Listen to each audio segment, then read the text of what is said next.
Сәлем достар, құрметті менің көрермендерім, каналыма қош келдіңіздер.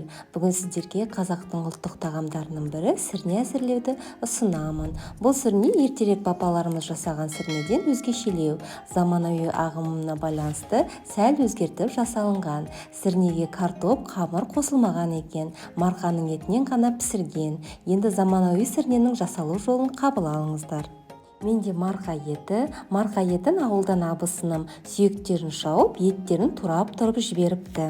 Жас мал етін қолданғандарыңыз дұрыс. Мен қазанның түбіне сүрленген құйрық майды қолдандым. Құйрық майымызды жіңішке етіп турап аламыз да қазанның түбіне салып шығамыз. Құйрық майымыздың үстіне етімізді саламыз. Менде марқа еті тұздалып келгендіктен тұз қоспадым.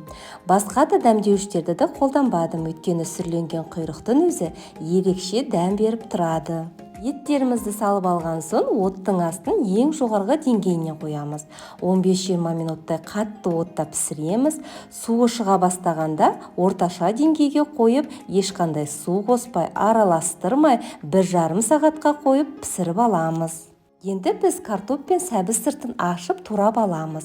Духовка листына пергамент қағазын төсеп, үстіне дайын көкөністерімізді салып, аздап дәміне қарай бұрыш, тұз, паприка және кішкене зәйтүн майын құйып, араластырып, пешімізге салып пісіреміз. Шамамен 170 градуста 30 минуттай шамасында пісіп шығады. Картоп пен сәбізді етпен бірге салсаңыздар да болады, бірақ мен осылай духовкада пісіргенді ұнатамын. Сол кезде картоп езілмей, қызарып, табақта әдемі болып көрінеді. Енді қамырына кірісейік. Ол үшін 600-700 грамм ұнға 2 дана жұмыртқаны салып, араластырып, 300 мл суға 1 шай қасық тұз салып, ұнды массаға қосып, қатты да емес, жұмсақ та емес етіп, қамыр илеп аламыз. Қамырымызды 15-20 минутқа тынықтырамыз. Қамырымыз тыныққанша салмасына кірісеміз.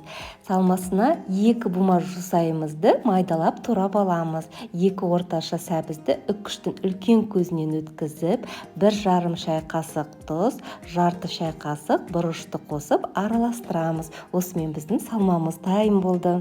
Жусайдың орнына 1 бума ас көк пен 1 бума жасыл жуаны да алып турап қоссаңыздар болады. Қамырымыз тынықты, 600 грамм ұннан 2 орташа дуала нан шығады. Маған біреуі жеткілікті болды, екінші дуаламды басқа кәдеме асырдым. Қамырды мантыға жайғандай жайып аламыз. Оқтауымызға орап, пышақпен немесе осындай құрылғының көмегімен кесеміз. Кесілген қамырға сұйық майдан жағып шығамыз да салмамызды ортасына ұзыннан саламыз. Гүл манты формасын келтіріп аламыз. Негізі айта кетейін, ұзын бір жолақ қамырды ортасына немесе екіге бөлген дұрыс. Сол кезде гүлмантымыз тез әрі шикі болмай піседі. Гүлмантымызды мантаваркада 35-40 минут шамасында пісіріп аламыз. 1,5 сағат аралықта біздің марқа етіміз әдемі жұмсақ болып пісіп шықты. Сұр құйрықтың дәмі ерекше етке дәм берді. Табамызға немесе ұлттық нақышта жасалған астауға салып аласыздар. Бөлек пісірілген картоп пен сәбізіміз езілмей қызарып пісті. Енді қиялдарыңызға ерік беріп, салат жапырағын, ас көкті, жіңішкелеп туралған пиязымызды, бұйра ақжелкенді, яғни кудрявый петрушканы қосып, әсемдеп қонақтарыңызға, отбасыңызға, әртүрлі отырыстарға ұсынсаңыздар болады.